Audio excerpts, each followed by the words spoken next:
জনাব আনিস আলমগীর, আপনাকে আমাদের অনুষ্ঠানে স্বাগত জানাচ্ছি। জনাব আনিস আলমগীর, ঘটনা অনেকগুলোই আছে। আমরা নির্বাচন নিয়ে কথা বলবো, আজকে রোডম্যাপ ঘোষণা করেছে ইলেকশন কমিশন, সেটা নিয়েও কথা বলবো। কিন্তু হুম। তার আগে যে প্রসঙ্গটা আজকে সকাল থেকে আমাদেরকে বেশ বিচলিত করছে, সেটা হলো যে ঢাকা রিপোর্টার্স ইউনিটিতে একটা গোল টেবিল বৈঠক ছিল। হুম। ৭১ মঞ্চ ওরা আ- আয়োজন করেছিলেন। কতিপয় সিনিয়র মুক্তিযোদ্ধা ছিলেন ওখানে, আমাদের সঙ্গে হুম। যোগাযোগ করেছিলেন, সম্ভবত আপনার সঙ্গে যোগাযোগ করে থাকবেন। তো হুম। তাদের সেই অনুষ্ঠানে সেটা বিষয়টা ছিল সম্পূর্ণভাবে এক আলোচনার বিষয় ছিল সংবিধান নিয়ে। সংবিধানের যে পরিবর্তনগুলি হচ্ছে, হয়তো সেটা নিয়ে আলোচনা। আইন বিভাগের অধ্যাপক হাফিজুর রহমান কার্জনও ছিলেন, সিনিয়র সাংবাদিকরাও ছিলেন।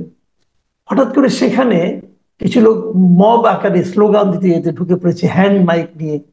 তারপরে দেখলাম তারা ওখানে বেশ কিছু ভাঙচুরও করলো। অনেককে উঠতে গেল, তাকে ধাক্কা দিয়ে ফেলে দিল।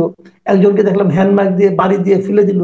এই যে মব তৈরি করা, একটা সময় পরে সেখানে পুলিশ আসলো।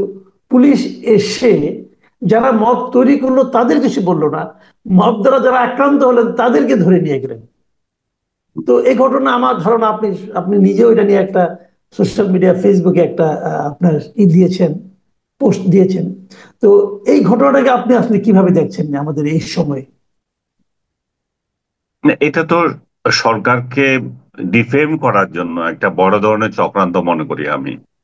সরকারের ইমেজকে নষ্ট করার জন্য এখানে কে কোথায় সমাবেশ করবে সেটা সরকার থেকে তো অনুমতি নিয়ে থাকে, আর সরকার থেকে যদি অনুমতি নিয়ে না থাকে তাহলে সরকারের বাহিনী আছে, তারা বন্ধ করে দেবে। এখন এখানে এখন যদি প্রত্যেকটা অর্গানাইজেশন এভাবে যদি কোনো সমাবেশ করতে যায়, সেখানে যদি আহ, এভাবে মতামত সন্ত্রাসীরা, ট্যাগ সন্ত্রাসীরা যদি আক্রমণ করে, তাহলে তো জগতে কোথায় কিছু হতে পারবে না। এটা এটা তো সরকার যে বলছে ডে ওয়ান থেকে আমরা মত প্রকাশে বিশ্বাসী, সেটার জন্য একটা মারাত্মক হুমকি। এবং আমি ব্যক্তিগতভাবে বিশ্বাস করি সরকার তো এদের কাউকে বলে নাই যে তোমরা গিয়ে এটা করো। এটা যারা করছে অতি উৎসাহী লোকেরা করেছে। এবং যে লোকটার নাম এখানে এসেছে, আমি ওনার ওনার নাম বোধহয় সাকিব, বোধহয় এই জাতীয় একজন লোক নাম নাম এসেছে। দেখেন সোশ্যাল মিডিয়ায় ওনার নামে প্রচার হচ্ছে, ছবিগুলো বের হচ্ছে। একটা ছবি হচ্ছে ডাকসুতে যে নির্বাচন করছে, যে ভিপি পদে এবং সেক্রেটারি জি। পদে ফরহাদ, আহ ভিপি পদে যে ছেলেটার নাম আমার মনে পড়ছে না, কাইয়ুম জিএস বোধহয়। পদে, হ্যাঁ, সাদেক কাইম। সাদেক কাইম। সাদেক কায়ুম হুম, এবং জিএস যে হ্যাঁ, ফরহাদ, এই হ্যাঁ। দুইজনের সঙ্গে তার ছবি দেওয়া, মানে তার হুম, সে হুম। এদেরই ঘনিষ্ঠ লোক বলে দেখাচ্ছে। এবং জামাতের আমিরের সাথেও তার ছবি, তিনটা ছবি এসেছে। এবং জামাতের পতাকা উড়িয়ে এই লোক মিছিল করছে, সেই ছবি আছে। তাহলে এখানে এরকম একটা ক্রুশিয়াল একটা নির্বাচনের কালে জামাতের যে যে দুইজন বা ছাত্র শিবিরের দুইজন প্রতিনিধি এখানে প্রতিদ্বন্দ্বিতা করছে, তাদের ভালো ফিল্ডও আছে। তাহলে এটা তো তাদেরকে ড্যামেজ করা। এবং তাদের প্রতিপক্ষ এরকম দেখাতে পারছে, দেখো জামাত যদি ক্ষমতায় আসে, এই ছাত্র শিবির যদি ক্ষমতায় আসে, মত প্রকাশের স্বাধীনতা কোথায় যাবে। এই লোকগুলা ঢাকা ইউনিভার্সিটি ভিপি প্রার্থী এবং সেক্রেটারি প্রার্থীর এই লোক ঘনিষ্ঠ লোক। তাহলে ওদের ওদের ওদের পৃষ্ঠপোষকতা ছাড়া তো এটা হতে পারে না। তো এই সেন্সে আমি হুম, হুম। বলবো যে এটা কিন্তু জামাতের জন্য ড্যামেজ, এটা সরকারকে ড্যামেজ। আর দ্বিতীয়ত, বাংলাদেশে মত প্রকাশের স্বাধীনতা আছে, সরকার বলেছে। সেই জায়গায় যদি এটা হয়ে থাকে, তাহলে এটা আরেকটা আরেকটা বার্তা দিচ্ছে যে আসলে মত প্রকাশের স্বাধীনতা নাই, এখন যেখানে যা ইচ্ছা তাকে ধরে নেওয়া যায়, কথা বলা যায়। আপনি বলছিলেন যে আপনাকেও আমন্ত্রণ জানিয়েছিল, আমাকেও আমন্ত্রণ জানিয়েছিল। আমি ভাই সাংবাদিক, সাংবাদিকতার অর্গানাইজেশনের বাইরে কোথাও আমাকে দাওয়াত দিল আমি এগুলো অ্যাভয়েড করি। কারণ আমি আমি কোনো রাজনৈতিক গন্ধওয়ালা কোনো অর্গানাইজেশনে যেতে চাই না। ইভেন সেটা মুক্তিযোদ্ধাদেরও হয়ে থাকলো। আমি তো অ্যাক্টিভিস্ট না যে আমি কোথাও গিয়ে এই ধরনের অনুষ্ঠানে অংশ নেব। তো আমার তরফ থেকে আমি এটা অপারগতা দেখিয়েছি। কিন্তু যারা গিয়েছে আমি মনে করি না যে তারা অন্যায় করেছে কেউ। সে তার তার তার মত প্রকাশের স্বাধীনতা আছে, গেছে। আমি যাই নাই, আপনি যান নাই, বা আরেকজন যান নাই, অনেকে তো গেছে। এখন এখন এই যাওয়াটা তো কারো অপরাধ না। অপরাধ হচ্ছে যে সেখানে গিয়ে যদি তারা এমন কোনো বক্তব্য দিয়ে থাকে। তো ওরা তো বক্তব্য দিতে পারে নাই, বলতেছে যে এরা আওয়ামী লীগ এবং যুবলীগকে প্রতিষ্ঠা করার জন্য এসেছে। আমি বুঝি না, লোকজনকে এত বোকা নাকি যে আওয়ামী লীগ হচ্ছে শেখ হাসিনার একটা বড় আহ, সম্পদ, এটা ট্রেজার না, এটা এটা গুপ্ত মানে খনি। এবং আওয়ামী লীগ উনার হাত থেকে তো এখনো যায় নাই। আর যুবলীগ হচ্ছে যে ওনার ফুফাতো ভাইয়ের খনি। এরা এগুলাকে নিজেদের হাতে রেখেছে। তো এরা কেন অমুকের আর তমুকের এই দায়িত্ব দেবে যে তোমরা যাই আমাদেরকে উদ্ধার করো? ওদের কি নিজস্ব ইয়ে নাই? যাই হোক, এটা আমার আর মতামত আর আর কি। লতিফ সিদ্দিকী তো আওয়ামী লীগ থেকে বহিষ্কৃত, অনেক আগেই বহিষ্কৃত, এবং লতিফ লতিফ, সিদ্দিকীকে আমি জেলেও নেওয়া আমি উচিত। আমি খুব ইয়ে করছি, ভেরি রিসেন্টলি ওনার সাথে আমার দেখা হয়েছিল। ওনার স্ত্রী আমার বোন হন। আমরা চিটং এর লোক। আমরা একসঙ্গে আমরা চিটং সমিতিতে একসঙ্গে কাজ করেছি চিটং উন্নয়নের জন্য। তো আমরা দুলাভাই ডাকি তাকে। একটু মানে এই উনি অসুস্থ লোক এবং আওয়ামী লীগের সাথে তার কোনো সম্পর্ক নাই এই মুহূর্তে। তো তাকে হেনস্থা করার কোনো মানে নাই। যে মত প্রকাশের জন্য এক জায়গায় গিয়েছে, তাকে যদি ধরে নেওয়া এখান থেকে, এটা এই এবং যারা গিয়েছে তাদেরকে আটক করে নেওয়া, এগুলো আমি মনে করি যে চূড়ান্ত ভাবে ডক্টর সরি এই ইউনুসের ইমেজকে এখানে নষ্ট করছে। যারা এটা করছে তারা ডক্টর ইউনুসের ইমেজকে নষ্ট করছে, এবং তারা প্রথমত এবার জামাতের ইমেজও নষ্ট করলো ডাকসু ইলেকশনকে সামনে রেখে।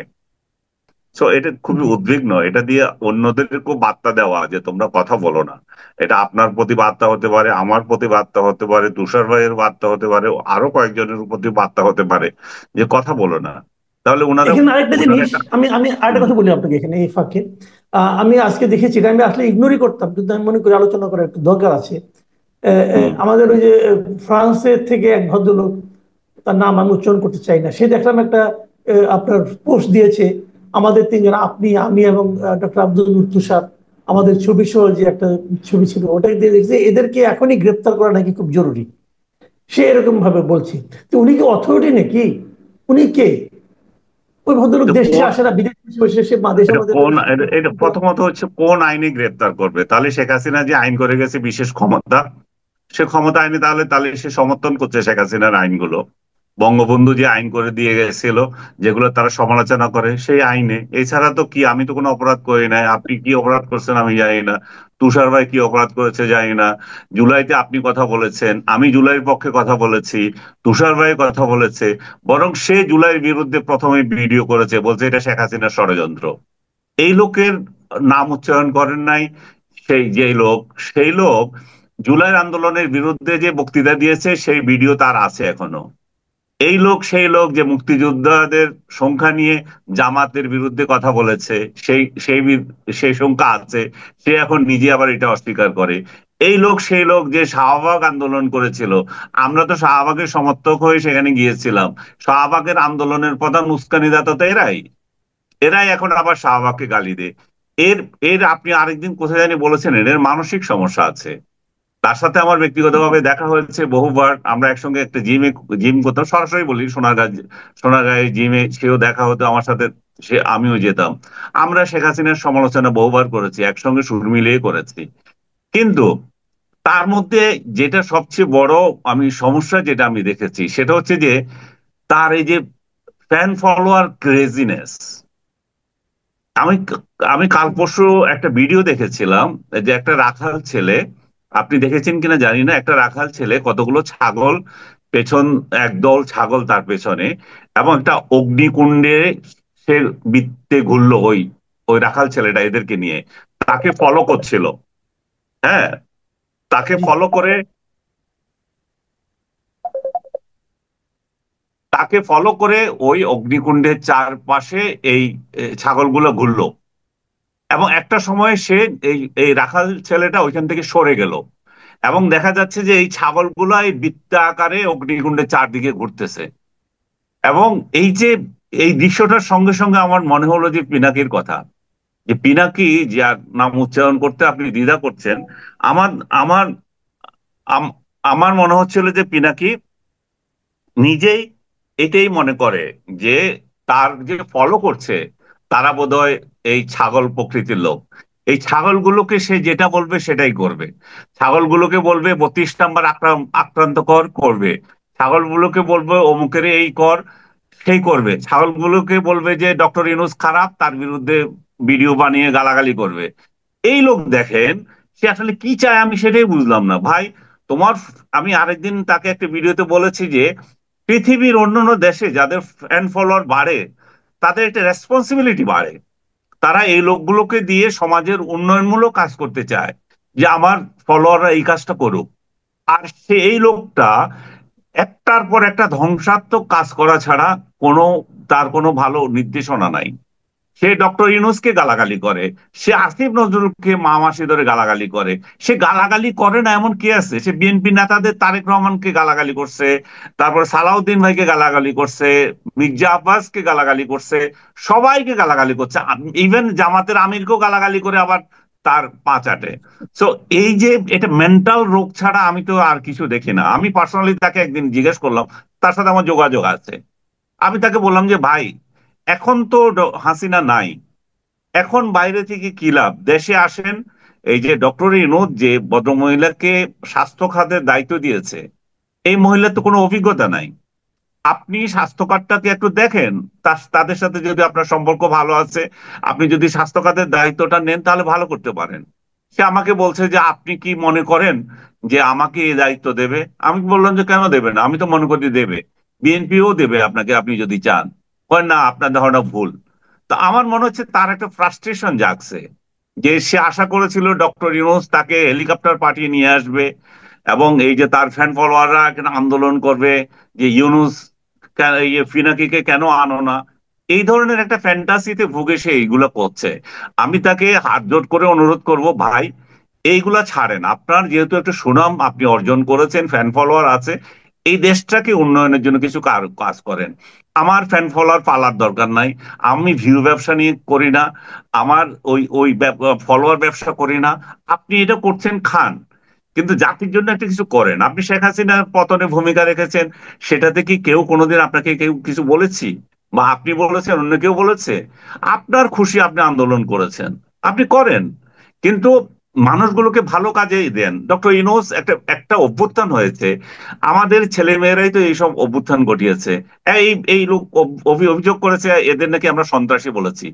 একটা প্রমাণ সে কোথায় দেখাতে পারবে? মানে মিথ্যাচারের একটা সীমাহীন মিথ্যাবাদী সে।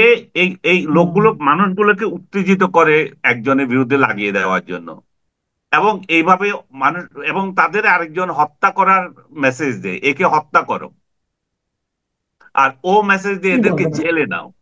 তো এদের কাছ থেকে আসলে আমাদের রাষ্ট্র কিভাবে, সোশ্যাল মিডিয়া কিভাবে, আমি আমি খুবই মানে হতাশ যে বাকিগুলোর কথা বললাম না, সে একটা শিক্ষিত লোক, একটা শিক্ষিত লোক হয়ে এত নিম্ন স্তরে কিভাবে নামতে পারে? সে একের জি। পর এক আমাকে বহুবার আক্রমণ করেছে। আক্রমণের পর আমিও কথা বলেছি, ভাই এগুলা তো ছাড়েন, ভালো কিছু করেন। কিন্তু না, এই ছাড়া মনে হচ্ছে তার এগুলা। আরেকটা জিনিস খেয়াল করেন, আমাদের তিনজনের ছবি ব্যবহার করেছে সে তার ফেসবুক পেজে আপনি যান, তার বাকি স্ট্যাটাস গুলোতে কেউ মানে থুতু ছিটতেছে, কেউ দেখেও না। সে আমাদের ছবি ব্যবহার করে এখানে ব্যবসা করতেছে, এবং এই পর্যন্ত দুইবার আমাদের ছবিটা ব্যবহার করছে, সেখানে কত হাজার লাইক দেখেন, কত হাজার লাইক কমেন্ট। তো লাইক কমেন্ট মানে তার ব্যবসা, সে আমাদেরকে নিয়ে নিজের ব্যবসা করতে চায়। এখন জি। তার এটুকু কাণ্ড জ্ঞান নাই যে সে তার ওইগুলা নিয়ে আমাদের ড্যাম কেয়ার, তার এগুলা দেখার টাইম নেই আমার। এবং সে সে আশা করেছিল যে তার এগুলা নিয়ে কথা বলবো, আরেকটা বিবৃতি দিব, ওই যে পাল্টাপাল্টি ব্যবসা চলবে তার। তারে গণার টাইম আছে ভাই, তুই তোর কাজ কর, তুমি তোমার কাজ করো, তুমি কিভাবে ভালো কাজ করবা, দেশের কাজ করবা সেটা করো। তুমি একটা বিপ্লবে ভালো ভূমিকা রেখেছো, সেটা আমাদের সরকার, বিরোধী দল সবাই স্বীকৃত। তো করো সেটা, এখন দেশে এসে ভালো কিছু করো। আসো না কেন? শেখ হাসিনা তো তোমাদের জন্য আজরাইল ছিল, সে তো নাই। তোমাদের জন্য ডিজিএফআই, তোমাদের জন্য আজরাইল ছিল বলতা, এবং ভারত দিয়ে পালাইছো। তোমাকে ভারতের রয়ের এজেন্ট বলে কেউ কেউ। আমি রয়ের এজেন্ট বলতে চাই না, কিন্তু তুমি নিজে বাধ্য করছো যে তুমি আসলেই রয়ের এজেন্ট। তুমি চাচ্ছ এই দেশটা তছনছ হয়ে যাক। এই দেশটা তছনছ হয়ে গেলে এই ইন্ডিয়া আমাদের এখানে ইন্টারভেন করতে পারে, ইন্ডিয়া আমাদের এখানে হস্তক্ষেপ করতে পারে। তুমি আসলে সেটাই চাচ্ছ। তোমাকে যে রয়ের এজেন্ট বলে, ভারতীয় দালাল বলে, এমনি এমনি তো মানুষ বলতেছে না। এবং আমি তার ফলোয়ার যারা আছে তাদেরকেও বলবো, ভাই অন্ধত্বের একটা সীমা আছে। আপনি তার তার ইয়ে দেখে অন্যদের গালাগালি করবেন, কি কারণে করবেন সেটার একটা রিজন দিয়ে করেন। এই দেশে এই জুলাই বিপ্লব যারা সমর্থন করেছে আপনি তাদেরকেও গালি দিচ্ছেন, তো তাহলে আপনি কি পাচ্ছেন আপনারা? এটা আপনাদের জি আপনাদের আসল উদ্দেশ্য কি? আপনারা কি ডক্টর ইউনূসকে সফলতা দেখতে চান? আপনারা কি চান যে ফেব্রুয়ারিতে একটা ভালো ইলেকশন হোক, আমাদের জাতি একটা ক্রান্তিকাল ও- অতিক্রম করে একটা রোড, একটা ইয়ে যাক? আর সবচেয়ে বড় কথা হচ্ছে, আমরা যে রাজনৈতিক দলগুলোকে আসবে, ক্ষমতায় আসবে আমরা আশা করছি, হয় বিএনপি আসবে নয় জামাত আসবে, এই তো। এনসিপি আসার তো আমি পার্সোনালি কোনো সম্ভাবনা দেখি না। তো এই যে দুইটা দল যদি আসে, এরা এসে কি করবে? যে এনআরকি তৈরি করে রেখেছে, এবং বিএনপিও কিছু এটা নিয়ে বলতেছে না, এবং এই জামাতও কিছু বলে না, এবং ডক্টর ইউনূস তো বলছে। আমি তো মনে করি ডক্টর ইউনূস যদি একটা ঘোষণা দেয়, তোমরা যদি এই এনআরকি চালাতে থাকো তাহলে আমি ক্ষমতায় থাকবো না, আমি আমি ছেড়ে চলে গেলাম, কালকে এটা বন্ধ হয়ে যাবে। কারণ তাকে জি যারা রাখছে, জামাত, বিএনপি, অন্যরা, তারা তো বলবে যে ভাই আপনি না, বিশেষ করে জামাত, যে ভাই আপনি চলে গেলে তো আমাদের রাজত্ব শেষ হয়ে যায়। এবং ডক্টর ইউনূস কেন এই এই এই কথা বলেন না, এই রাগটা করেন না, আমি জানি না। উনার ইমেজ কি বাড়ছে? উনাকে তো মব মবের যত বদনাম এটা তার উপরেই যাচ্ছে, তাই না? জি। আচ্ছা, আমরা আমরা শেষ প্রশ্নটা করি, একটু ছোট করেই বলেন এটা। এটা হলো, আজকে দেখলাম আমরা নির্বাচন কমিশন রোডম্যাপ ঘোষণা করলো। এই যে হুম। বললো যে মানে মানে তারা কিভাবে নির্বাচন করবে না করবে এগুলো বললো। কিন্তু এদিকে দেখলাম আবার এনসিপি খুব দ্রুত এটার প্রতিক্রিয়া দিল।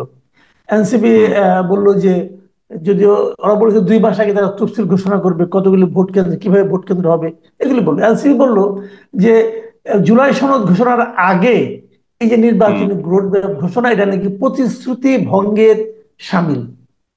তো এটা কার কাছে কে প্রতিশ্রুতি করেছিল, কি ভঙ্গ করলো?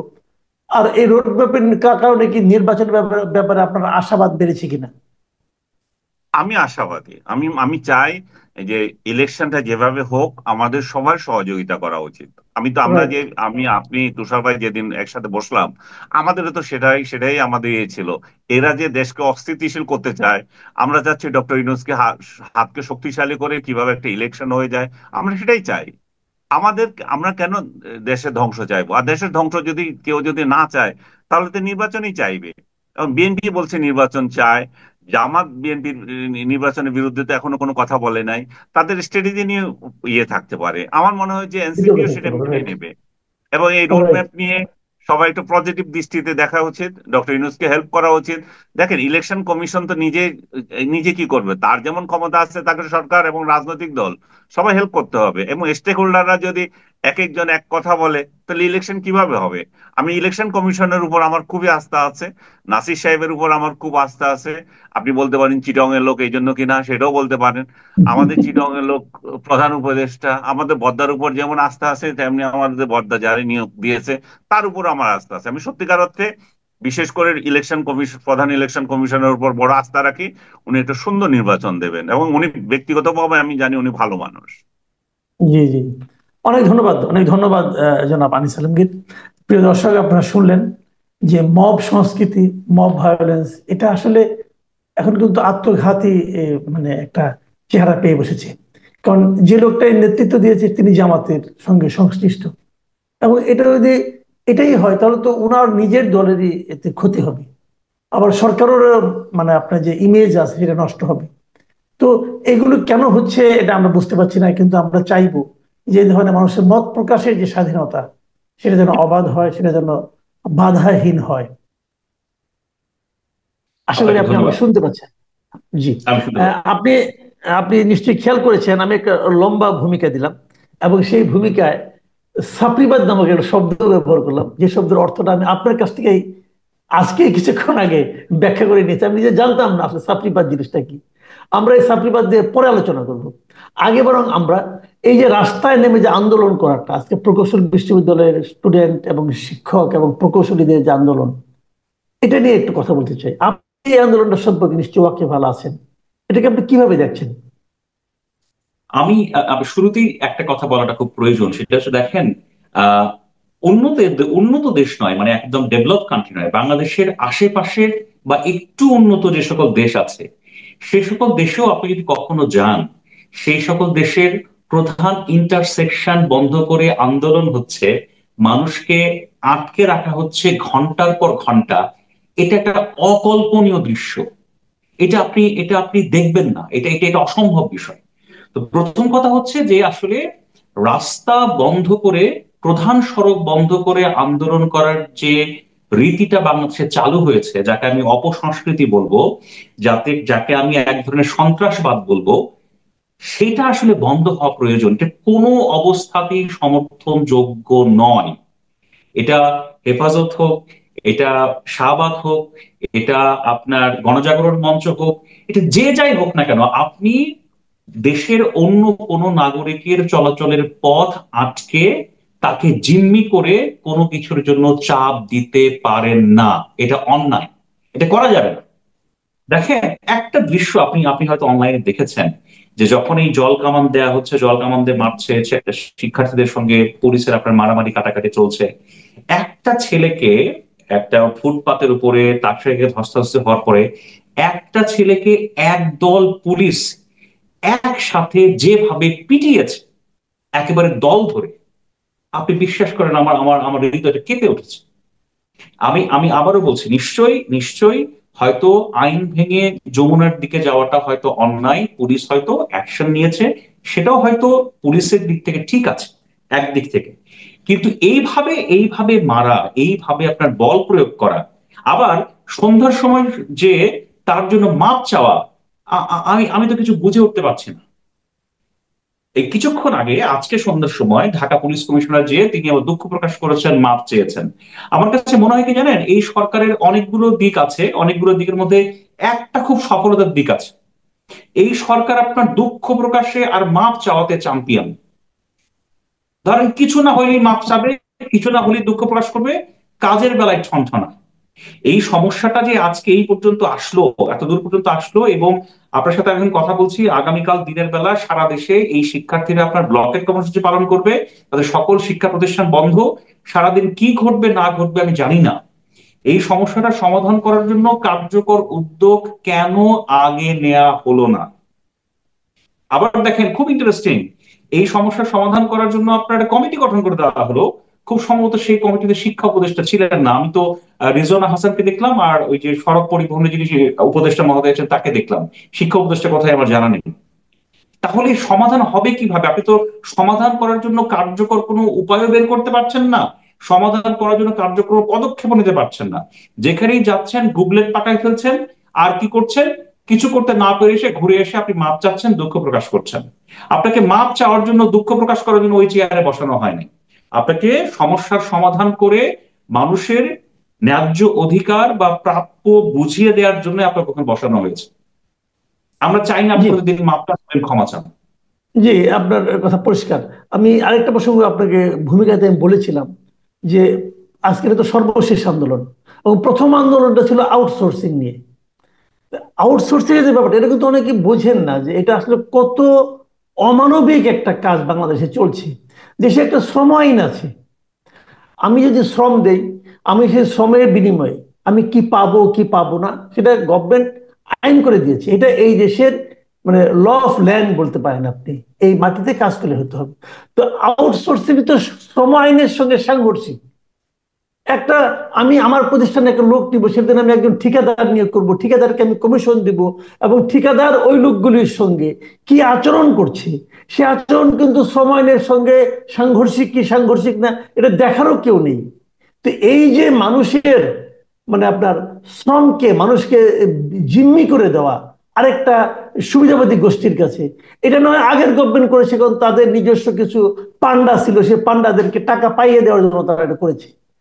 1 বছর তো হয়ে গেল, এরকম একটা কালো আইন এখন কিভাবে থাকে, এটা যদি আপনি একটু বলতেন। আমি আমি আপনাকে খুব ছোট্ট করে বলি, দেখেন, আমি আমি এই বিষয়ে কিছু লেখাও, আমি একটু পড়ার সুযোগ হয়েছে, আমি পড়েছি। আমার কাছে শুরু থেকে মনে হয়েছে এই সরকারটা হচ্ছে আপনার বেশিরভাগ ক্ষেত্রে আপনার এলিট যারা, তাদেরকে রিপ্রেজেন্ট করে।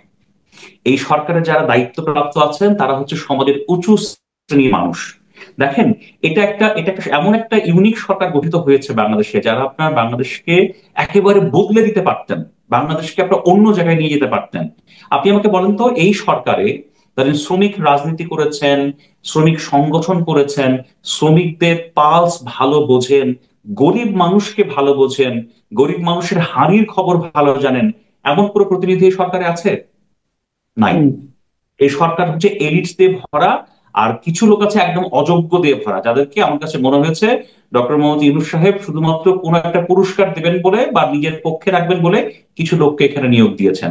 ডেফিনেটলি কিছু খুবই যোগ্য মানুষ আছেন, তাদেরকে আমি সম্মান জানাই, কিন্তু দেখেন এই সরকারে শ্রমিকদের কোনো প্রতিনিধি নেই যারা শ্রমিকদের বিষয়গুলো খুব ভালো বুঝবেন। আর দ্বিতীয়ত হচ্ছে এই সরকারে গরিবদেরও কোনো প্রতিনিধি নেই যারা গরিবের কথা ভালো বুঝবেন। আপনি খুব ছোট্ট করে বলে দেখেন মাসুদ কামাল সাহেব, আমি আমি আমি মানুষের জীবনযাত্রা একটু দেখার চেষ্টা করি। আপনি ঢাকা শহরে যখন রাস্তায় নামেন, যদি শহরের কোনো মোড়ে যান, তখন যে দেখবেন যে সকল মানুষ আপনার রাইড শেয়ারিং এর বাইক নিয়ে দাঁড়িয়ে থাকে, তাদের চেহারার দিকে একবার তাকাবেন। তারা তীর্থের কাকের মতো অপেক্ষা করে যে আপনি তার বাইকে চড়বেন বলে। এবং দেখবেন এই সংখ্যাটা কি পরিমাণে বেড়ে গেছে। আপনি দেখবেন এই ঢাকা শহরে শুধুমাত্র নামকা ওয়াস্তে ভাঙাচোরা একটা অটো রিক্সা নিয়ে কত মানুষ প্রত্যেকদিন জীবিকার জন্য নামছেন। কেন? নানা কারণে এই মানুষগুলো কর্ম হারিয়েছেন, নানা কারণে এই মানুষগুলো আপনার তাদের যে সেটেল যে কর্ম ছিল সেই কর্ম তারা কন্টিনিউ করতে পারেননি। ডেফিনেটলি এর মধ্যে হয়তো অনেকে এই আউটসোর্সিং ওয়ার্কিং এর ফাঁদে পড়ে যারা চাকরি হারিয়েছেন, এবং আউটসোর্সিং এর নতুন আইন হওয়া, নানা ধরনের মেকানিজম করার মাধ্যমে তাদেরকে আরো বিপদে ফেলা, এই যে আরো বিপদে ফেলা যে প্রক্রিয়া, এই প্রক্রিয়ার মধ্যে পড়ে অনেকেই হয়তো সেই জায়গাতে আর হচ্ছে আপনার কাজ করার সুযোগ পাচ্ছেন না। ফলে আমাদের সমাজে অভাব, অনটন এবং দারিদ্র্য সেটা কিন্তু ক্রমাগত বাড়ছে। আমি জাস্ট ছোট্ট একটা রিপোর্ট আপনাকে দেখাই, আমি আমার কাছে দৈনিক প্রথম আলো, এই রিপোর্টটাতে খুব স্পষ্ট করে বলা গেছে এখন আমরা দারিদ্রতার হার বেড়ে 28% চলে আসছি। 4 জন ব্যক্তির মধ্যে 1 জন মানুষ এখন দরিদ্র, তাদের মধ্যে অতি দরিদ্রের সংখ্যাও আছে। তো আমার দেশ তো ভাই, আমার আমার প্রধান উপদেষ্টা নোবেল প্রাইজ পেয়েছেন 2006 সালে, খুব সম্ভবত আমি যদি ভুল না হই। তখন তিনি বলেছিলেন দারিদ্রকে তিনি জাদুঘরে পাঠাবেন। জাদুঘরে পাঠানোর দরকার নাই, তিনি এখন দায়িত্বে আছেন। আমি তো ভাই এটুকু কামনা করি, গরিবদের কথা, দরিদ্রদের কথা, দরিদ্রদের কষ্ট তিনি একটু ভালো করে বুঝবেন। যতটুকু সম্ভব তাদেরকে তিনি সহযোগিতা করবেন, যতটুকু সম্ভব তাদের স্বার্থ দেখবেন। কিন্তু আমি তো উল্টো চিত্র দেখি। আমি দেখি এখানে শুধুমাত্র এলিট শ্রেণীর স্বার্থই সংরক্ষিত হচ্ছে, বিশেষ করে এনজিও এলিট যারা, তারা যা চাচ্ছেন সব রাতারাতি কার্যকর হচ্ছে। কিন্তু এই গরিব মানুষদেরকে আপনি যদি এই শ্রমিকদের কথা বলেন, যারা আউটসোর্সিং এর ফাঁদে পড়েছেন, চাকরি হারাচ্ছেন, টাকা পয়সা নষ্ট করছেন, তারাও কিন্তু দিনে দিনে আরো দরিদ্র হয়ে পড়ছেন। এটা এটা জি। ভালো নয় দেশের জন্য। জি। আমি এখন এই শেষ প্রসঙ্গে আসি, যেটার আসলে শব্দার্থটা আমি জানতাম না, আপনার কাছ থেকে জেনেছি। সেটা হলো সাপ্রিবাদ। এই সাপ্রিবাদ জিনিসটা আসলে কি এবং এটার কি প্রভাব আপনি দেখছেন এই সময়ে, এই মুহূর্তে? দেখেন মাসুদ কুমার সাহেব, আমি আমি খুব সামান্য একজন শিক্ষক। হ্যাঁ, আপনি খুব মজার একটা প্রসঙ্গ তুলেছেন, আমি আপনার সঙ্গে আলাপ করছিলাম। আমি খুব সামান্য একজন শিক্ষক, আমি সমাজটাকে নানাভাবে একটু দেখার চেষ্টা করি, বোঝার চেষ্টা করি। ওকে, এটা দেখতে যে আমি এখন দেখছি আমাদের এই সমাজে, হ্যাঁ, ধরেন প্রকাশ্যে এমন সব অশ্লীল শব্দ ইয়াং ছেলেপেলে, তরুণ ছেলেপেলে, শিক্ষার্থীরা ব্যবহার করছেন, এটা শুনে রীতিমতো আমাদের আপনার কলিজা কেঁপে উঠছে। আমরা দেখতে পাচ্ছি, ধরেন আমি একটা খুব সহজ করে বলি, আমরা আমরা অগাস্ট মাসে আছি। ধরে নেন আপনি বঙ্গবন্ধু শেখ মুজিবুর রহমানের রাজনৈতিক দর্শনকে আপনি পছন্দ করেন না। ধরে নেন বঙ্গবন্ধু শেখ মুজিবুর রহমানকে আপনি ফ্যাসিবাদ, আমি বলবো আংশিক ফ্যাসিবাদ প্রতিষ্ঠার একজন আইকন হিসেবে মনে করেন। সব ঠিক আছে, আমি আমি আপনার প্রতি শ্রদ্ধাশীল, আপনার মতামতের প্রতি।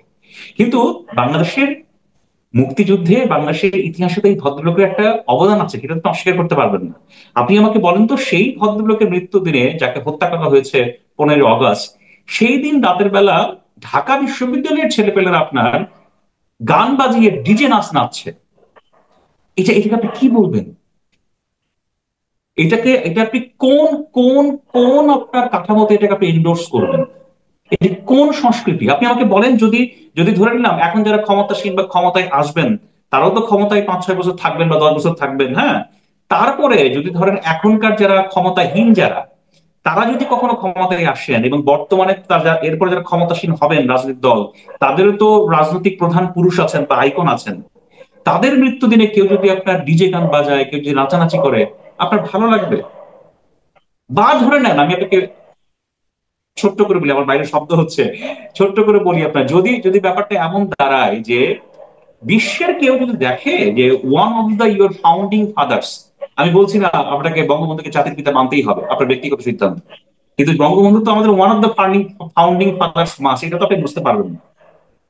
সেই ফাউন্ডিং ফাদার্স এর মৃত্যু দিনে, হত্যাকাণ্ডের দিনে আপনি ডিজে গান বাজিয়ে নাচছেন, এই কথা যদি সামান্য সভ্য দেশের কেউ জানে বা জানতে পারে, তারা আপনাকে আমাকে কি বলবে?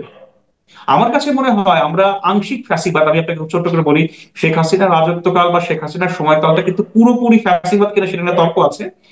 ডেফিনেটলি ফ্যাসিবাদের এলিমেন্টস ছিল নিঃসন্দেহে। এই ফ্যাসিবাদের বিলোপ ঘটিয়ে, ফ্যাসিবাদকে তাড়িয়ে আপনি কি বাংলাদেশে এই যে ছাত্রীবাদ, যাকে আমি আমি আমি একটা শব্দ আমি বলার চেষ্টা করছি আর কি, হ্যাঁ, এই যে ছাত্রীবাদকে আপনি কি প্রতিষ্ঠা করে দিবেন? এবং দেখেন এই ঘটনাগুলো ঘটছে, কেউ কিছু বলছে না, সরকারের কেউ কিছু বলছে না, আইন শৃঙ্খলা রক্ষাকারী কেউ কিছু বলছে না, শিক্ষাবিদরা কেউ কিছু বলছে না। একজন মুক্তিযোদ্ধার বাড়ির সামনে যে একটা মেয়ে অকথ্য ভাষার প্লে কার্ড নিয়ে দাঁড়িয়ে আছে, ধরে নিলাম তাকে আপনার পছন্দ না, ধরে নিলাম তার অবস্থা আপনার পছন্দ না, একটা মেয়ে তার প্রাইভেট পার্ট নিয়ে, পার্টের কথা বলে সে কি এইভাবে নিয়ে দাঁড়াতে পারে? আমি তো এই দেখে, এই স্লোগান শুনে আমার তো হার্ট অ্যাটাকের মতো অবস্থা। এগুলো কি করছি আমরা এই সমাজে, এবং আমরা কেউ কিছু বলছি না। কোন উপদেষ্টা, কোন দায়িত্বশীল ব্যক্তি কাউকে বলতে শুনেছেন এই যে অকথ্য গালিগালাজ, এই যে ধরেন নিম্ন রুচির প্রতিশোধ পরায়ণ অ্যাক্টিভিটি যে করছে তারা, কাউকে কিছু বলতে শোনাচ্ছেন যে বাবা তোমরা প্রতিবাদ করো, ঘৃণা জানাও, ঠিক আছে, কিন্তু not this way, this is not the way, এটা তো হতে পারে না। এটাই চলছে। খুবই দুঃখজনক। অনেক ধন্যবাদ জনাব রাহাত মিনহাজ। আহ, প্রিয় দর্শক, আপনারা শুনলেন বিশ্ববিদ্যালয়ের শিক্ষক জনাব রাহাত মিনহাজের বিশ্লেষণ, বিভিন্ন বিষয় নিয়ে কথা বললেন। আমি আসলে একটা কথাই বলি যে বাংলা ভাষার নতুন নতুন শব্দ আসতেই পারে, সেগুলি ভাষাকে সমৃদ্ধ করে, কিন্তু আমরা এমন এমন শব্দ পাচ্ছি যার অর্থ আমাদেরকে লজ্জিত করছে। আমরা কেন এরকম করছি? যে দুটো ঘটনার কথা উনি উল্লেখ করলেন, একবার ভাবুন আপনি এবং আমি। এটাও আমার কাছে অদ্ভুত লাগে। এই ছেলে মেয়েদেরও তো সংসার আছে, ঘর সংসার আছে, পিতামাতা আছেন। তাদেরকে আপনারা একবার জিজ্ঞাসা করে দেখবেন যে তার সন্তানের এই আচরণটা ওনারা কিভাবে নিয়েছেন। আমাদের এই দেশের তো একটা কালচার আছে, বাঙালি কালচার বলি আমরা। আমাদের কালচারে কি এটাকে শোভন বলা হয়? আমার মনে হয় এইসব নিয়ে আমাদের চিন্তা করার সময় আছে এখনো। আপনারা ভাবুন, আপনার সন্তানরা কি করছেন, কোথায় যাচ্ছেন, কি বলছেন, কি কথা উচ্চারণ করছেন, একজনকে সমালোচনা করতে যে কতটা অশ্লীলতার মধ্যে ঢুকে যাচ্ছেন, এগুলো জেনে যাচ্ছি। যে আপনি কি নির্বাচনে হাওয়াটা টের পাচ্ছেন? আমি আমি টের পাচ্ছি। আপনি আজকে যে এনসিপি বক্তব্য দিয়েছে যে ডেট নিয়ে তাদের কোনো আপত্তি নেই, যে ফেব্রুয়ারিতে নির্বাচন হবে, যেটি প্রধান উপদেষ্টা বলেছেন, বাট তারা সেই আগের মতোই যে বলছে যে বিচার এবং কি বলে যে সংস্কার একটি রোডম্যাপ, সুনির্দিষ্ট রোডম্যাপ দিতে হবে। বিচারের বিষয়টা আমি একটু বলি। গত 15.5 বছরে সবচেয়ে বেশি অত্যাচার নির্যাতনের শিকার হয়েছে কিন্তু বিএনপি, এবং তারপরে হচ্ছে জামাত। সুতরাং তারা এমন একটি ধারণা দেয়া হচ্ছে, কেউ কেউ বলার চেষ্টা করছেন যে বিএনপি আসলে বিচার করবে না। বিএনপি সবচেয়ে বেশি অত্যাচারিত হয়েছে। তারা তো, আমাদের ছাত্র বন্ধুরা তো 36 ডেজ আন্দোলন করেছে, 37 দিন আন্দোলন করেছে। বিএনপির নেতাকর্মীরা নির্যাতিত হয়েছে 15.5 বছর ধরে। সুতরাং বিএনপি তো সবচেয়ে ক্ষতিগ্রস্ত। বিএনপি আসলে বিচার করবে না এটি বলার কোনো সুযোগ নাই। বাট এটি হচ্ছে একটি তাদের কৌশল। যেমন বলছে যে বিএনপি অনেক সংস্কারে এক হচ্ছে, সংস্কার প্রশ্নে এক হচ্ছে না। বিএনপি কিন্তু অধিকাংশ সংস্কার প্রশ্নে এক হয়েছে, এবং যে সংস্কারগুলো এখন প্রস্তাব দেয়া হয়েছে বা যেগুলো গৃহীত হচ্ছে, এটি কিন্তু বিএনপি 2.5 বছর আগে দিয়েছিল।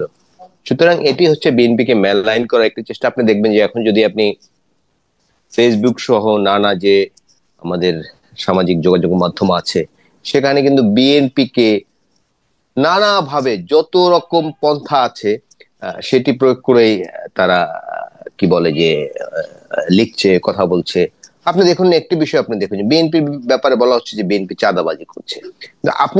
আপনাকে শুধু একটি উদাহরণ দেব, নিশ্চয়ই আপনার মনে আছে, শেখ হাসিনা একজন পিয়ন, নামটা আমি ভুলে গেছি, তিনি বলেছেন যে 400 কোটি টাকার মালিক হয়েছে, প্রধানমন্ত্রী কিন্তু বলেছেন খোদ। আর আমাদের যে বন্ধুরা রাজনৈতিক দল গঠন করেছে এনসিপি, আমরা দেখেছি এই বন্ধুদের একজন উপদেষ্টা যিনি আছেন এখন স্থানীয় সরকার উপদেষ্টা, তার একজন পিএস ছিলেন, তিনি কিন্তু অল্প কিছুদিন দায়িত্বে ছিলেন, পিএস অর এপিএস, আমার মনে হয় এপিএস, এর মধ্যে তিনি কয়েকশো কোটি টাকা কামাই করেছেন। এবং প্রত্যেকটি মন্ত্রণালয়ে তাদের কিন্তু প্রতিনিধি আছে, তাদের বিরুদ্ধে নানা অন্যায় দুর্নীতির অভিযোগ কিন্তু আমরা পাচ্ছি। সুতরাং একটি পক্ষ, আপনি যেটা বলেছেন সেটি যৌক্তিক কারণ আছে, কারণ দেখবেন যে বিএনপির বাইরে এবং বিএনপির সঙ্গে থাকা কিছু ছোট ছোট দল যারা গণতন্ত্র উদ্ধারে আন্দোলন করেছে, এর বাইরে গিয়ে কিছু দল নানা শর্ত দিয়েছে। ফার্স্ট শর্ত দিয়েছিল, আপনার নিশ্চয়ই মনে আছে, যে আগে স্থানীয় সরকার নির্বাচন হতে হবে। এটা কিন্তু তারা দীর্ঘদিন বলেছে। কেন হতে হবে? তারা দেখবে যে নির্বাচন কমিশন পাস করে কিনা, পরীক্ষায় পাস করে কিনা, এই জন্য স্থানীয় সরকার নির্বাচন দিতে হবে। তো দেখুন, যদি স্থানীয় সরকার নির্বাচন দিত, অনেক দল আছে এখন যারা আন্দোলন করছে, এরা কিন্তু কোথাও একটি মেম্বার চেয়ারম্যান আসন পাওয়ার সম্ভাবনা খুব কম। তাহলে যদি তারা না পায়, তাহলে কি বলবে যে নির্বাচন কমিশন ব্যর্থ হয়েছে? নির্বাচন কমিশন ব্যর্থ হওয়ার ফল কি হবে? বলবে যে আরেকটি নির্বাচন কমিশন গঠন করতে হবে। সেই নির্বাচন কমিশন তো পরীক্ষা করার কিছু থাকবে না, তখন তো স্থানীয় সরকার নির্বাচন থাকবে না। তারপর এখন বলছে পিআর পদ্ধতিতে তারা নির্বাচন চায়। পিআর পদ্ধতি নির্বাচন কেন? এটা কিন্তু সবাই বোঝে যে অনেক দল আছে যারা পিআর পদ্ধতি এখন চাচ্ছে। যদি নির্বাচন সুষ্ঠুভাবে হয়, নট লাইক হাসিনা, যদি নির্বাচন সুষ্ঠু হয়, কোথাও একটি আসনে জেতার সম্ভাবনা খুব কম, বাট 1-2-3% ভোট কিন্তু তারা পাবে, এবং পিআর পদ্ধতি হলে তারা কিন্তু কয়েকটি আসন পাবে। এই কারণে এখন পিআর পদ্ধতির কথা বলছে। বাট বাংলাদেশের প্রেক্ষিতে কি পিআর পদ্ধতির সুযোগ আছে, বা কতটুকু সুযোগ আছে? আপনি দেখবেন যে ল মেকার যারা, আপনি তো জান বাইরের দেশে, যা ওয়েস্টমিনিস্টার গণতন্ত্রকে আমরা ফলো করি যুক্তরাজ্যে, সেখানে ল মেকার যারা, তারা শুধু সংসদে আইন পাশ করবেন, আর কিছু করবেন না। কিন্তু কোন রাস্তার টেন্ডার কে পাবে, কয় কেজি গম কে পাবে, অন্যান্য যে অনেক বিষয় আছে যেগুলো তারা সরাসরি তারা ইন্টারফেয়ার করে। কিন্তু উন্নত দেশে কিন্তু সেই সুযোগ নাই। পিআর পদ্ধতি সেই সব দেশে খাটে। আমাদের দেখুন, আমাদের এই সাবকন্টিনেন্টে শুধু পিআর পদ্ধতি আছে নেপালে কিন্তু কিছুদিন পর পরই সরকার পড়ে যায়, আপনি জানেন। আরেকটা আছে ইসরায়েলে পিআর পদ্ধতির কুফল কি? আমি এই যে আজকে যে হামাসের সঙ্গে ইসরায়েলের যুদ্ধ হচ্ছে, এটা কিন্তু পিআর পদ্ধতির কারণে এইভাবে অনেক ফান্ডামেন্টালিস্ট পিআর পদ্ধতির কারণে, জায়নবাদী অনেক ফান্ডামেন্টালিস্ট, তারা কিন্তু সরকারের অংশ হয়েছে। তারা থ্রেট দিচ্ছে যে তোমরা গাজা দখল করো, না হলে আমরা সরকার ভেঙে দিব। তারপরে কিন্তু যুদ্ধটা শুরু হয়েছে। সুতরাং পিআর পদ্ধতি বাংলাদেশে এখনো সেই পরিবেশে। নাম্বার 2, এটি তো আইন থাকতে হবে, আইন পাস করতে হবে, পার্লামেন্টে আইন থাকতে হবে। সেই আইন তো এখনো হয়নি। সুতরাং আমি যদি গায়ের জোরে বলি, যেমন বিচার প্রক্রিয়া বলে, বিচার শেষে যতগুলো মামলা হয়েছে এ পর্যন্ত এই আওয়ামী লীগের পতনের পরে, সেই মামলা নিষ্পত্তি করতে কিন্তু বহুদিন লাগবে, কত বছর লাগে আমরা জানি। কারণ নিশ্চয়ই আমাদের চোখের সামনে উদাহরণ আছে যে আওয়ামী লীগ যুদ্ধাপরাধীদের বিচার শুরু করেছিল 2009 সালে ক্ষমতা এসেই। তারা কিন্তু তারা কত অ্যাডামেন্ট ছিলেন, মিথ্যার সাক্ষী দিয়ে নানা কিছু করে যুদ্ধাপরাধী ধরে তারা ফাঁসি দেওয়ার নানা চেষ্টা করেছে, তারা কিন্তু সেই তথাকথিত বিচার শেষ করে যেতে পারেনি। সুতরাং এই বিচার শেষ হলে নির্বাচন হবে, পিআর পদ্ধতি না হলে নির্বাচন হবে না, এগুলো বলার কোনো না। সুবিধা তাহলে আমি এখানে একটু থামাই তাহলে। এখানে কয়েকটা জিনিস কিন্তু আমার মনে পাল্টা প্রশ্ন। প্রথমে আপনি বললেন যে আপনি নির্বাচন নিয়ে আশাবাদী, আবার তারপরে বললেন যে বিচার, এখন কয়েকটা দল তো শর্ত হিসেবে বিচার দিয়েছে। তারা বলছে যে এই জুলাই সনদকে বাস্তবায়ন করতে হবে, সংবিধান পরিবর্তন করতে হবে, সংবিধান পরিবর্তন করলে তারপরে তারা নির্বাচন যাবে, আর বিচারটা ওই সময় শেষ হবে না। তাহলে তারা যদি নির্বাচনে অংশ না নেয়, ধরা যাক কথার কথা, হাইপোথেটিক্যালি যদি জামাত নির্বাচনে অংশ না নেয়, যদি এনসিপি নির্বাচনে অংশ না নেয়, তাহলে নির্বাচনটা কিভাবে হবে? এখানে এনসিপি কোনো ফ্যাক্টর না, জামাত একটি ফ্যাক্টর। বাট আমি যতদূর জানি বা আমরা দেখেছি ইতিহাস যদি ঘাটি, জামাত কিন্তু নির্বাচনমুখী দল, তারা কিন্তু সবসময় নির্বাচনে অংশ নিয়েছে। সুতরাং এখন রাজনৈতিক কারণে অনেক কিছু বলছে, বাট তারা তো গণতন্ত্রের জন্য তারাও লড়াই করছে দীর্ঘদিন। তারাও চায় একটা নির্বাচন হোক, আমি এটা মনে করি। কিন্তু রাজনৈতিক ময়দানে তো সারফেস লেভেল থেকে অনেক কথা হয়। এই যেমন এই দাবি থেকে কিছু সরে আসছে, যে স্থানীয় সরকারের নির্বাচনের দাবি ছিল, নিশ্চয়ই আপনার মনে আছে, সেই দাবি থেকে কিন্তু জামাত সরে আসছে, এনসিপিও সরে আসছে, অন্যান্য দলও কিছু কিছু দল, যেমন এই চরমনাই পীর সাহেবের যে দল আছে, তারা কিন্তু সারা জীবন আওয়ামী লীগের সঙ্গে ছিল, নিশ্চয়ই আপনার মনে আছে। হঠাৎ করে আপনার মনে আছে বরিশাল তাদের মেয়র ক্যান্ডিডেট দাঁড়িয়েছিলেন, মনে হয় হ্যাঁ, পীর সাহেবের ছোট। শারীরিক ভাবে প্রহিত হয়েছে, হ্যাঁ, চট্টাপা হ্যাঁ, খেয়েছে তা আর কি। না, অনেকে দুষ্টুমি করে বলেন দান দান শহীদ, তার দুটি দাঁত ফেলে দিয়েছিল আওয়ামী লীগের নেতা কর্মীরা। এই জন্য এখন তারা আওয়ামী লীগের বিরুদ্ধে গেছে এবং নানা প্রচারণা চালাচ্ছে যাতে নির্বাচন না হয়। হুম, বাট গণতন্ত্রপন্থী যে দলগুলো দিন শেষে তাদের উপলব্ধি, নির্বাচনের কোনো বিকল্প নাই তো। আপনি নির্বাচন না করে দেশ কিভাবে চালাবেন? এই দেশ আপনি দেখুন 400 বেশি আন্দোলন হয়েছে। এই যে একটি কলেজের ছাত্ররা 5 দিন ঢাকা কলাপস করে রেখেছে, তারা কলেজে ভর্তি হয়েছে, তিতুমির কলেজের ছাত্ররা, তারা রাতারাতি বিশ্ববিদ্যালয়ের ছাত্র হয়ে যেতে চায়, নিশ্চয়ই আপনার মনে আছে, এই নিয়ে তারা আন্দোলন করেছে। এই এই আমাদের ছোট্ট শহরটির 5 দিন পর্যন্ত তারা কলাপস করে রেখেছে। তারপর দেখুন প্রধান বিচারপতি, প্রধান উপদেষ্টার বাড়ির দেয়াল পর্যন্ত চলে যায় আন্দোলনকারীরা। এবং কোন আন্দোলন হলেই আগে ঢাকার যে সবচেয়ে গুরুত্বপূর্ণ রাস্তা সেটি বন্ধ করতে হবে। আগেও ছিল এগুলি, বাট সাম্প্রতিককালে এই প্রবণতা কিন্তু অনেক বৃদ্ধি পেয়েছে। এইসব কিছু সব নিয়ন্ত্রণের জন্য রাজনৈতিক সরকার দরকার। রাজনৈতিক সরকারের নানা সীমাবদ্ধতা আছে। আপনি 2 নম্বর ধরুন, দেশে কিন্তু কোনো বিনিয়োগ নেই। প্রতি বছর অনেক যুবক কিন্তু শিক্ষা জীবন শেষ করে বেরোচ্ছে, তারা কাজ চায়, কিন্তু এখন কিন্তু কোনো বিনিয়োগ নাই, দেশি বিনিয়োগও নাই, বিদেশি বিনিয়োগও নেই। কারণ তারা দেখতে চায় স্থিতিশীল সরকার। এই সরকার কতদিন আছে এটি কিন্তু অনুমান করাই যায় না। যদি তারা ফেব্রুয়ারি নির্বাচন চলে যায়, বাট যারা বিনিয়োগ করবে তারা কিন্তু এটি চিন্তা করে। আর বিনা ভোটে ক্ষমতায় থাকার খুব সুখকর অভিজ্ঞতা কিন্তু আমাদের নাই। কারণ 2 বছর যারা দেশ চালিয়েছেন বিনা ভোটে, অবস্থা এমন হয়েছে দেশ থেকে পালিয়ে যেতে তারা বাধ্য হয়েছে। এই মঈনুদ্দিন ফখরুদ্দিন সবাই কিন্তু শুনি বিদেশে বার্গার বিক্রি করে, নানা কথা মানুষ বলে। তো এই যে এখন যারা আছেন তারা খুব সম্মানিত ব্যক্তি, এবং এর যিনি প্রধান তিনি শুধু বাংলাদেশে না বিশ্বব্যাপী একজন সম্মানিত ব্যক্তি। সুতরাং তারা এই ঝুঁকি নেবেন বলে আমি মনে করি। এখন তো নানা কিছু নিয়ে নানা সমালোচনা হচ্ছে, এবং যৌক্তিক সমালোচনা। এখন ধরুন দ্রব্যমূল্য, মানুষ কিন্তু বাজারে যেতে পারে না, পণ্যে হাত দিতে পারে না, এত গরম, এত দাম। সুতরাং এসব যদি নিয়ন্ত্রণ করতে হয়, এসব যদি ঠিক অবস্থানে আনতে হয়, তাহলে কিন্তু একটা রাজনৈতিক সরকার লাগবে। রাজনৈতিক সরকার আমি দেখুন যে আমি যে কথাটা বলতে চাচ্ছিলাম, হ্যাঁ জি বলেন, জি, বলেন প্লিজ। এই যে স্থানীয় সরকার যে মেম্বার, চেয়ারম্যান, এই যে ইউনিয়ন কাউন্সিল আছে, উপজেলা পরিষদ আছে, এগুলো কিন্তু এখন কোথাও কোনো কি বলে যে চেয়ারম্যান বা মেম্বার যারা ছিলেন নির্বাচিত, তারা কিন্তু এখন আসতে পারছেন নির্বাচিত বিনা ভোটের নির্বাচনকে জিতে। এই কারণে কিন্তু গ্রামের সাধারণ মানুষের নানা ধরনের সংকট হচ্ছে, নানা সমস্যা পড়তে হচ্ছে। চারিত্রিক সার্টিফিকেট, আরো ইউনিয়ন কাউন্সিল তো এখন অনেক কিছু হয়, সেগুলো থেকে বঞ্চিত হচ্ছে।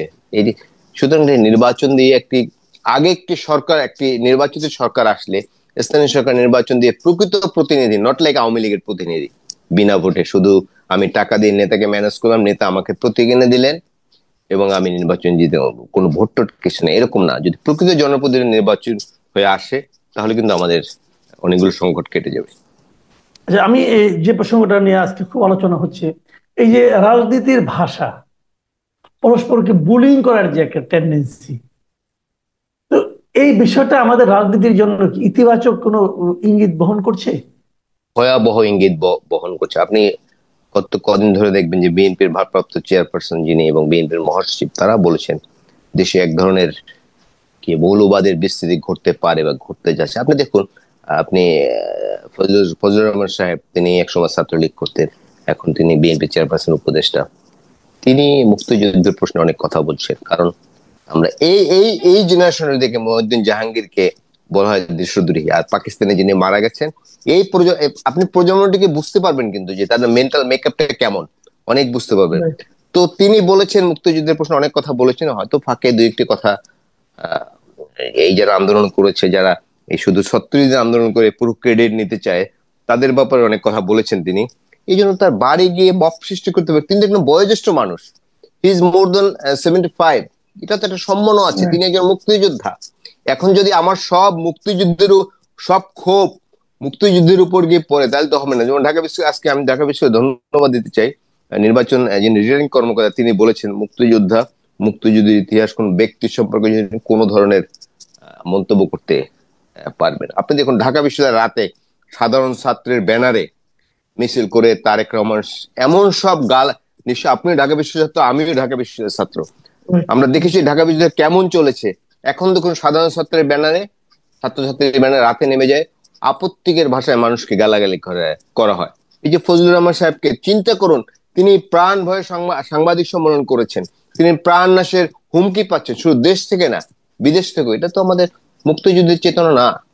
এখন যদি মুক্তিযুদ্ধের পক্ষে কথা বলা হচ্ছে যে ফ্যাসিস্টের দোষর। আপনি লক্ষ্য করবেন অনেকে কিন্তু এটা বলার চেষ্টা করে।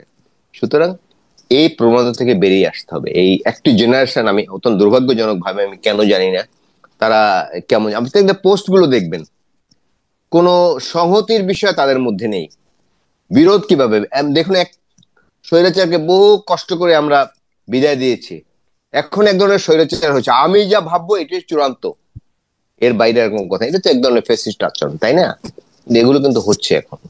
এসব দমন করতে হলে আমার কালচারালি চেঞ্জ দরকার। একটু জেনারেশন কিন্তু কালচারালি খুব উইক হয়ে গেছে। তাদের তাদের নিশ্চয়ই আপনি ওই খালেদ হোসেনের বই আছে কাটরে আনার, এই যে আফগানিস্তানে কিভাবে আস্তে আস্তে তালেবানরা ক্ষমতায় আসছে, কি তারা করছে, আমরা তো অনেকে শঙ্কা প্রকাশ করছে বাংলাদেশ সেদিকে যাচ্ছে কিনা।